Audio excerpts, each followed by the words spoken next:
Yeah, at the end of the day, it's about, of course, a team that has needs and they're looking to address those. Now, with where we're at right now, DeAndre Hopkins, I think some of the people questioning, okay, just how good is DeAndre Hopkins still? Like, this is a sexy name, of course, but, Yeah. is he still going to be able to go there and be a legitimate, number one? He might be their number one option just by default because who else do they have out there? But, if, you have Rashee Rice out there, if you have a fully healthy wide receiver core, how does he stack up with those guys? The bottom line is you're not going to see him play with Rashee Rice this season. He has to be the number one.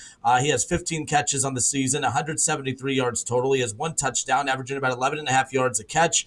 He does have 10 catches for a first down. He's obviously one of their primary targets when they need to pick up a first down, of course, talking about how he was utilized in the Titans offense.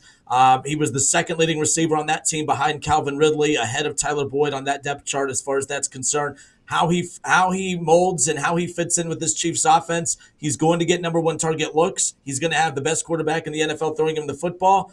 I don't know what this means for the Chiefs. They're already a good football team. They've been finding ways to win football games, even with deficiencies within the offense. Again, at the end of the day, they addressed a need, but how much better does DeAndre Hopkins make the Kansas City Chiefs? I don't know if this move today, and from your guys' standpoint, my team stinks. They're not in the playoff picture anymore. Your team's in the playoff picture. Obviously, you're not competing with Kansas City this season just from the standpoint of, hey, they're fighting for a one seed. You'll be fighting for maybe a division, but a wild card spot at that. What does this do to you guys as Bengal fans? You see this. You see that the Chiefs get DeAndre Hopkins. What does that mean from your point of view? As a Bengal fan at this point, I'm locked in on the wild card, and I think this just further, lengthens the gap between the Chiefs and the second best team in the AFC West, which I don't know that necessarily affects the Bengals at this moment. Obviously, DeAndre Hopkins on the Chiefs is going to affect the Bengals if we are able to make a run in the playoffs and see them again, or see them in the first round as a wild card team and them as a division champion. Whichever way, I think the first time that this affects the Bengals is in the playoffs in a potential matchup, because I do think that this just locks in the Chiefs as an AFC West champion, which they probably were locked in as before this move. That division, this is the best wide receiver in the AFC West now? Yeah. Which is just crazy to say. An almost, an older DeAndre Hopkins is the best wide receiver in the AFC West at this point. And I think it just confirms that the Chiefs are going to win that division, and that's why I don't think it affects the Bengals in the regular season. It doesn't affect the Bengals as of this second, right, but it will affect the Bengals eventually. Yeah, I mean, this makes the Chiefs a much scarier offense. Much scarier. And I do think, like DeAndre Hopkins, whatever you want to say about I think he makes that offense a lot. Having somebody that Patrick Mahomes can rely on to be open somewhere down there, that matters. So it's going to open up the offense more than we've seen it this season, which, again, the offense for the Chiefs has looked bad. Patrick Mahomes has looked bad. And now you're kind of going to see, I imagine, what it would have looked like had everybody stayed healthy. Receiver. Who's the Rashee Rice. Rashee Rice, sorry. If Rashee Rice would have stayed healthy, you're going to see what it would have looked like. And outside of just DeAndre Hopkins' production, which I think he's going to have a lot of it, I would guess probably close to 1,000 yards, or at least pacing that through the games he has left. Yeah.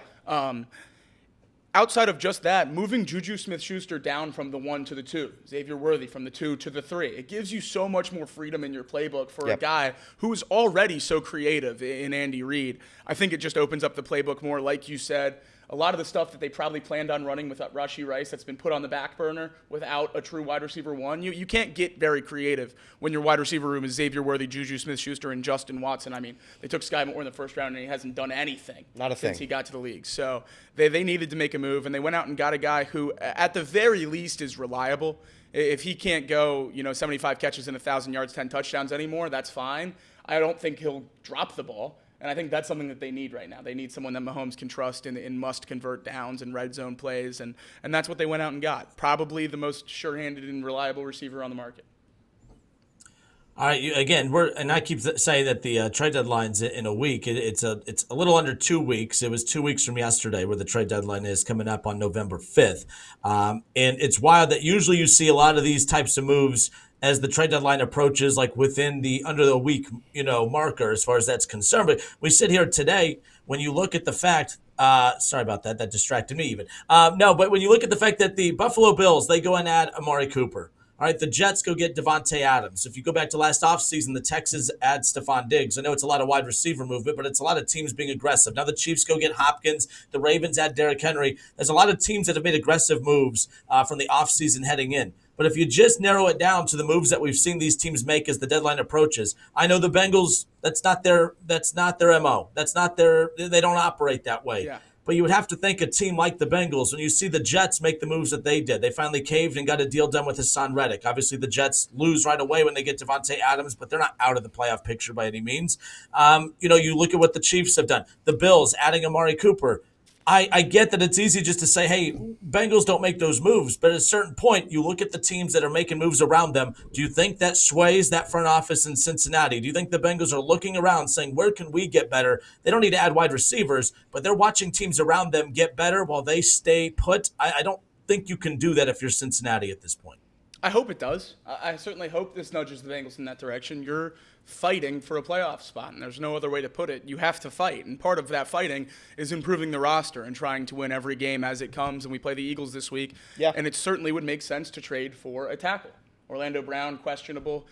He's probably not going to play this week. They said it's not expected to be a long-term injury, but Cody Ford, though he looked, I thought, and Craig Sandlin agreed last night on Chatterbox Bengals, that he looked better than the PFF grades might have led you to believe, but a PFF grade in single digits, I don't care how much better than that you looked, you still didn't play very well. And if he's going to be the starting left tackle for this Bengals team going against an Eagles team that had 8 sacks last week against Daniel Jones and the Giants, I'm not exactly thrilled. We've seen a couple tackles be released and are currently on the free agent market. Exploring those options would be fine as well. I don't think it's necessarily just a trade to improve this roster, but as teams continue to sell and blow stuff up around the league, I think I'd be watching the trenches on both sides of the ball. Defensive line, which has played much better, which probably decreases the likelihood of that happening, or offensive tackle just because the depth is so poor. And we've already seen Mims dodge an injury in his second start when he got hurt, dodged an injury, got carted off, came back in that game, and then now we saw Orlando Brown out with a lower body injury, tennis leg. And we'll see how that affects him as the season progresses, because we know with lower body injuries for linemen that can certainly linger. So I think exploring depth at tackle is certainly something I would love the Bengals to do, though I don't think it's necessarily likely. And the one thing I would kind of want to push back on is you saying the Bengals definitely don't need to trade for a wide receiver. I'm not so sure that the Bengals have a wide receiver 3 on their roster. I mean, you talked about the Chiefs going to get DeAndre Hopkins because their leading receivers were Noah Gray and Samaje Perine. Well, last week against the Browns, there was only one target to a wide receiver not named Jamar Chase and T. Higgins. Andre Yoshivas, 1 target, 0 catches. There were no wide receivers outside of 1 and 5 that even had a catch on Sunday.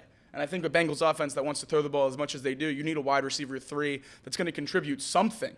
And Andre Yoshivas just disappears for far too long in different games, especially outside of the red zone. But there was a play, Jamar Chase's touchdown actually, where Yoshivas was running free and Burrow didn't see him and threw it to Chase instead, obviously converted the touchdown, so it didn't matter. But he's been able to get open, and sometimes the ball is just not finding him. But I still think when you're only getting targeted once, it proves you're not doing it enough.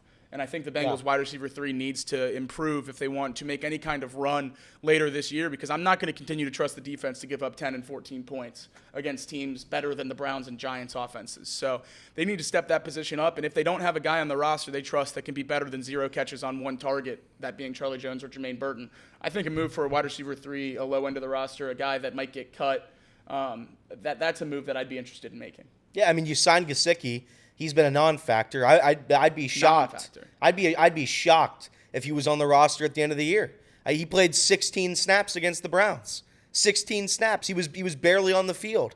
So I don't know. 18 of Mike Gesicki's 22 snaps came in the first, or targets came in the first 3 weeks of the season. Outrageous. He's been targeted 4 times since week 3. So, and I've defended Yoshi, but at some point you have to call a spade, and Yoshi is just not where T. Higgins and Jamar Chase are. That's not like everybody knows that, but they're not even within the same ballpark. He's not in the same stratosphere. He's not of what those Tyler two guys. Boyd was last year. No, he's not even close to a Tyler Boyd. So I think he's a fine wide receiver, and I think he can be serviceable somewhere down the line. But when you need bulk catches, when you need somebody to be open, I'm not going out and saying Andre Yoshivas is that answer. I thought he's played well this season. But again, he just hasn't been what the Bengals need him to be, especially if you're looking at next year. Not that you can look ahead, but if you look ahead next year and say, all right, we have Yoshi, can he be a number 2? That answer is almost certainly no. Right. I think he could be a Bengal for a long time, but he's not a number 2 wide receiver, and he's not close to it. The Bengals' defense needs help. The Bengals' offensive line might need help. Every other team makes moves at the deadline. Every team. You see a problem, you address it. You try to address it. The Bengals don't, and at some point we've all just thrown our hands up in the air and said, you know what, it's what they do. The Cincinnati Bengals don't make moves at the deadline, and we're all okay with it. That's just what happens. It's the Cincinnati Bengal way. I think that's unacceptable. I think there's clear problems with this roster, and you can at least try to make a couple moves, maybe make a move at this deadline that could help the roster. You're 3-4. You still have a chance at the playoffs. Go fight. If you win this week, 4-4, I don't see why you wouldn't go push for some sort of help. No, that's a good point. And one point I was going to make on all this too, and you guys touched on it perfectly, about the Bengals they need to look at something. Not every move is going to work. Like, the Jets went and got Devontae Adams, and right away they only put 15 points up and they lose a football game. And I'm not saying that the Devontae Adams trade is not going to work, but at least Jets fans who are sitting there, like, they go get Aaron Rodgers. It hasn't worked so far. You go get Devontae Adams. It hasn't worked so far. You get, you make the trade to get Hassan Reddick. It hasn't worked so far. But at the very least, Jets fans aren't sitting back saying our team doesn't give a damn. Right. The Jets fans at least feel like, the Jets fans are sitting back saying, well, damn, like, man, the Jets, they're trying. They move on from there. They make a reshuffle in their coaching room. They go get a Devontae Adams. They finally swallow their pride and get a deal done with Hassan Reddick. They're trying. They're making efforts to better this roster and put them in a position to win. It may not work, but at least they're trying. The Buffalo Bills, they didn't go out and get the number 1 wide receiver that's available, but they looked at the help or lack thereof that Josh Allen had, and they go get Amari Cooper. Bills fans can't sit back and say our front office didn't try. The Bills said, hey, we have a winning record, but we still need to add, and that's what they did. Chiefs fans can't look at their front office and say, hey, we're complacent. We won back-to-back Super Bowls. This is house money this year. Whatever happens, happens. No, they went out and were aggressive, and they get a deal done to get DeAndre Hopkins. Who knows if all those moves work? Who knows if only one of those moves technically will work if any of those teams win a Super Bowl. And even if they don't, it doesn't mean that it was a bad decision. All those fan bases feel like their team cares. If you're a Cincinnati Bengals fan right now, and you look at how hard your team has fought back from being 0-3 and 1-4, and they've won back-to-back games, and they're back in the playoff hunt. As a Bengals fan, I would be pissed off if you watch all these teams make moves around you and they don't make one single move of substance. I would have a huge problem with that as a Bengals fan.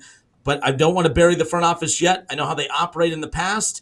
There's still 2 weeks, but the clock's ticking, and I am curious if that front office, Duke Tobin and company, sits back and looks at what's going on and decides to try to make a move. Pittsburgh, we were joking about them before the show. Every time a wide receiver is dangled out there, Pittsburgh's in on it. They never pull the trigger, but they're going to eventually. What if the Pittsburgh Steelers now with Russell Wilson, who looked very good the other night, and I'm putting a lot of stock in one game. I get that. People were on me yesterday for overreacting to one game, but it's what I'm rolling with for now. If that's who Pittsburgh is, I really like him. But if they do pull the trigger and go get a Cooper Kupp, and you have Russell Wilson from the other night throwing the ball to George Pickens and Cooper Kupp, and the Bengals sit back and do nothing, how can you sit back and say our front office gives a damn? Because I feel like they said, hey, Joe Burrow, you got your money? You guys be quiet now. You guys thought we wouldn't take care of your quarterback. We got him taken care of. There you go. I just think it's going to look really bad on Cincinnati if they do not make any single move to make the fans feel like they give a damn when you look at all the other teams who seem to care more. But there's still time. There's still time. I personally do think there's no doubt in my mind that the Bengals front office does give a damn. I think they've addressed every issue that's ever been presented to them in this Super Bowl window and done it really, really well. I mean, we made the Super Bowl in 2021, and every Bengals fan sat on that street in front of Paul Brown with picket fences and saying, fix the O-line, keep Joe Burrow upright. And that's exactly what they did. They put more money and more draft capital in the O-line than anyone ever has. And then last year we see the D-line, really struggling. DJ Reader leave. They go out, they sign Sheldon Rankins, who's the best pass rushing interior D-lineman on the market. And then we see the tackle position. Jonah Williams leaves. Well, they sign Trent Brown, who's the best tackle on the open market. And then you draft one at 18. They fix that. The safety position's terrible. They go sign 2 safeties. The tight end position, there's no one producing there. You go sign Mike Gesicki. Has it all worked? No. Do I think the Bengals front office is actively trying to improve this roster really at every point in time other than midseason? Absolutely. And I think there's a lot of teams in the NFL that don't make midseason trades. So I'm not out on this front office by any means, and not making a trade in the middle of the season is not going to make me be out on the current plan. I think they're doing a really good job at addressing the needs in the Super Bowl window and doing it within their means, which is something that is definitely something that needs to be talked about. No, and I get that, but the problem is like not a lot of teams make moves at the deadline, but this year they are, and a lot of teams are positioning themselves for that final push. And you're right, and to be fair to that, you are right. That offensive line, that was the number one aspect that they had to invest in, and man, did they. You get Orlando Brown Jr., you talked about Trent Brown. It looks like they finally hit on an O lineman in the draft. Mims has looked fantastic. You are right, they have done it from that perspective, but I think from an all-in perspective, I don't feel like at any point the Bengals since reaching the Super Bowl have gone all in. I don't think that they've taken advantage. They never took advantage, in my opinion, of that rookie quarterback contract run with Joe Burrow. I don't think they maximized that era. They did invest in the O-line. Yes, I agree, no doubt about it. But if all these other teams are making moves and they don't, that's a huge problem. That's a huge problem because you're sitting on your hands while everyone else is getting better and not doing anything about it. That I would have a problem with.